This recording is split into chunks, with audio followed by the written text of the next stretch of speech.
Welcome to Isha's Kitchen. അപ്പോൾ ഇന്നത്തെ നമ്മുടെ റെസിപ്പി ചേമ്പും ദാൽ റോസ്റ്റാണ്. വളരെ ഈസി ആയിട്ട് ഉണ്ടാക്കാൻ പറ്റുന്നൊരു റെസിപ്പിയാണ്. എന്നാൽ നല്ല ടേസ്റ്റുമാണ്. ചപ്പാത്തിൻ്റെയും പത്തിരിൻ്റെയും നൂൽപുട്ടിൻ്റെ കൂടെയൊക്കെ നല്ല കോമ്പിനേഷനാണ്.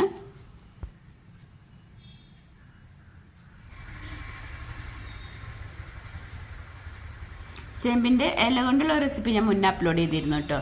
അതിൻ്റെ ലിങ്ക് ഞാൻ ഡിസ്ക്രിപ്ഷനിൽ കൊടുക്കാം.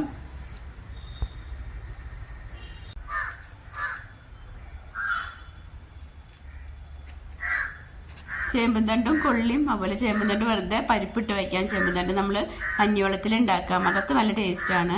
പക്ഷേ ഈ ഒരു രീതിയിൽ നമ്മൾ റോസ്റ്റ് ഉണ്ടാക്കുമ്പോൾ നമുക്കത് പലഹാരത്തിൻ്റെ കൂടെയൊക്കെ കഴിക്കാൻ നല്ലതാണ്.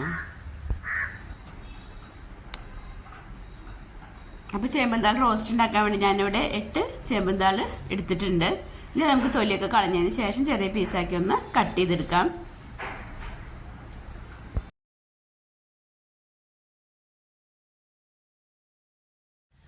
ഞാൻ ചേമ്പന്താൾ എടുത്തൊന്ന് നടുമുറിച്ചതിന് ശേഷം തൊലി കളയാണ്. നമുക്ക് കൈ പിടിച്ച് ചെയ്യാനുള്ള എളുപ്പത്തിന് അങ്ങനെ ചെയ്യണം.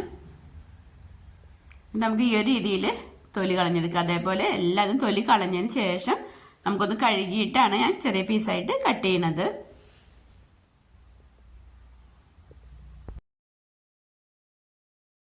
അപ്പം എല്ലാം ഇതേപോലെ തൊലിയൊക്കെ കളഞ്ഞ് കഴുകിയതിന് ശേഷം നമുക്ക് ചെറിയ പീസായി നമ്മൾ ഇഷ്ടത്തിലുള്ള വലുപ്പത്തിലുള്ള പീസായിട്ട് കട്ട് ചെയ്യാം. നിങ്ങൾ എൻ്റെ വീഡിയോ കണ്ടുകൊണ്ടിരിക്കുമ്പോൾ ഇഷ്ടപ്പെടുകയാണെങ്കിൽ ലൈക്ക് കൊടുക്കാൻ മറക്കരുത് കേട്ടോ.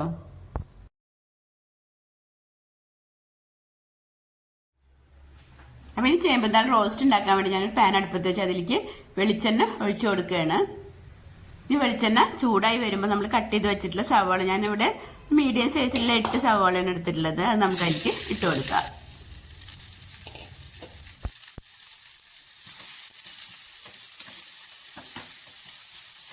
ഇനി നമുക്ക് സവാള നന്നായി ഒന്ന് വഴറ്റിയെടുക്കാം.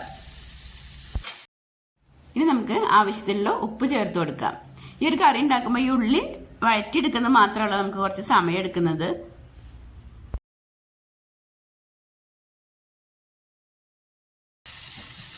ഉള്ളി ഒന്ന് വഴന്ന് വന്നിട്ടുണ്ട്. അതിലേക്ക് നമുക്ക് പച്ചമുളകും കറിവേപ്പിലും ചേർത്ത് കൊടുക്കാം.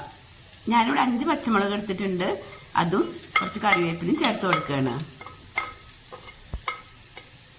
ജസ്റ്റ് ചാനൽ ആദ്യമായി കാണുന്നവരും അതുപോലെ സബ്സ്ക്രൈബ് ചെയ്യാതെ കാണുന്നവരും പ്ലീസ് ഒന്ന് സബ്സ്ക്രൈബ് ചെയ്ത് സപ്പോർട്ട് ചെയ്യണേ.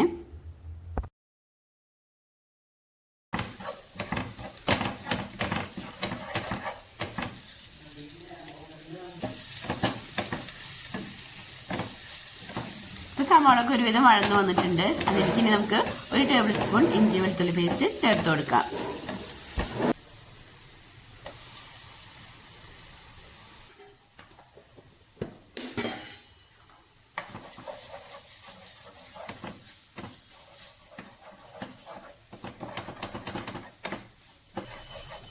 ഇഞ്ചി വെളുത്തുള്ളിയുടെ പച്ചമണം പോയി കഴിഞ്ഞാൽ നമുക്ക് അതിലേക്ക് തക്കാളി ചേർത്ത് കൊടുക്കാം. ഞാൻ 1 തക്കാളിയാണ് എടുത്തിട്ടുള്ളത്.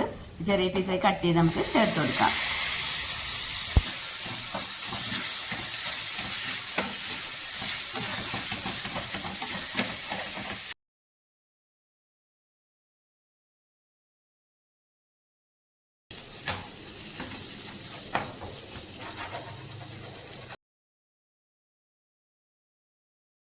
ഇപ്പം എല്ലാം നന്നായി വഴന്ന് വന്നിട്ടുണ്ട്. ഇനി നമുക്ക് അതിലേക്ക് മസാലപ്പൊടികൾ ചേർത്ത് കൊടുക്കാം. ഞാനിവിടെ മഞ്ഞൾപ്പൊടി 1 ടീസ്പൂൺ എടുത്തിട്ടുള്ളത്, പിന്നെ മുളക് പൊടി 1 ടേബിൾ സ്പൂൺ എടുത്തിട്ടുണ്ട്, പിന്നെ മല്ലിപ്പൊടി 2 ടേബിൾ സ്പൂൺ എടുത്തിട്ടുള്ളത്.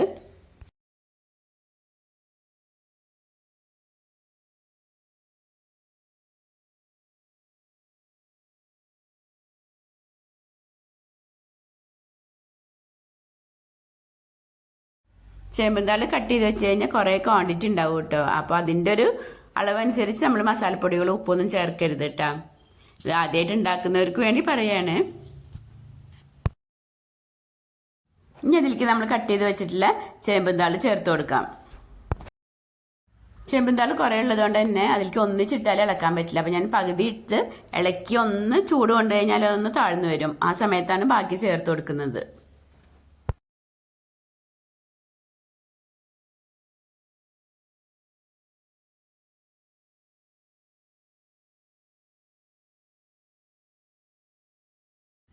ഇനി നമുക്ക് ബാക്കിയുള്ള ചേമ്പും കൂടി ചേർത്ത് കൊടുക്കാം. ഇത് നമുക്കൊന്ന് മൂടി വയ്ക്കാം. മൂടി വെച്ച് കഴിഞ്ഞാൽ ഒന്ന് താഴ്ന്നു വരുമല്ലോ, അപ്പം അതിന് ശേഷം ഇളക്കി കൊടുത്താൽ മതി.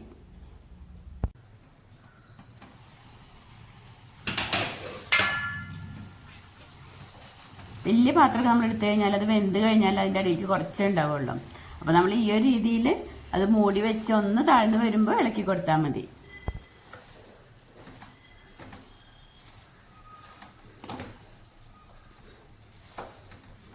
നമുക്ക് നന്നായി ഇളക്കി കൊടുത്ത് ചെറിയ തീയിൽ വെച്ചൊന്ന് വേവിച്ചെടുക്കാം. വെള്ളം ഒഴിക്കേണ്ട ആവശ്യമില്ല കേട്ടോ. ഇത് വെന്ത് വരുമ്പോൾ തന്നെ അതിന് വെള്ളം വരും.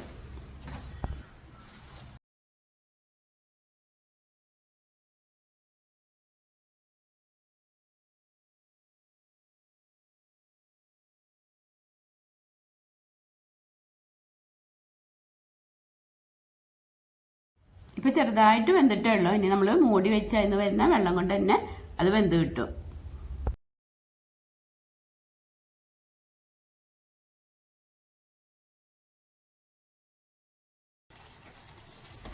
ഇപ്പോൾ നമ്മളെ ചേമ്പുംതാളൊക്കെ നന്നായി വെന്തിട്ടുണ്ട്. കൂടുതൽ ഗ്രേവി വേണമെന്നുണ്ടെങ്കിൽ നമുക്ക് കുറച്ച് ചൂടുവെള്ളം ഒഴിച്ചു കൊടുക്കാം.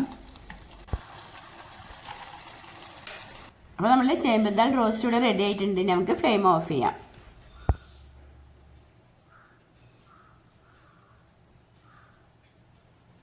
ഇനി ഇതിലേക്ക് ഞാൻ 1 ടീസ്പൂൺ ഗരം മസാലപ്പൊടിയും പിന്നെ കുറച്ച് മല്ലിയിലയും ചേർത്ത് കൊടുക്കുകയാണ്. കുരുമുളക് പൊടിയും പെരിഞ്ജീരകപ്പൊടിയും 1 ടീസ്പൂൺ വീതം ചേർത്ത് കൊടുത്തിട്ടുണ്ടായിരുന്നു കേട്ടോ. അത് ഞാൻ കാണിക്കാൻ വിട്ടുപോയതാണ്. അപ്പോൾ നിങ്ങൾക്ക് എൻ്റെ വീഡിയോ ഇഷ്ടമായിട്ടുണ്ടെങ്കിൽ ഷെയർ ചെയ്യാനും ലൈക്ക് ചെയ്യാനൊന്നും മറക്കരുത് കേട്ടോ. അപ്പോൾ ഇനി മറ്റൊരു വീഡിയോ ആയിട്ട് വരാം. Thank you. Thanks for watching. I love you.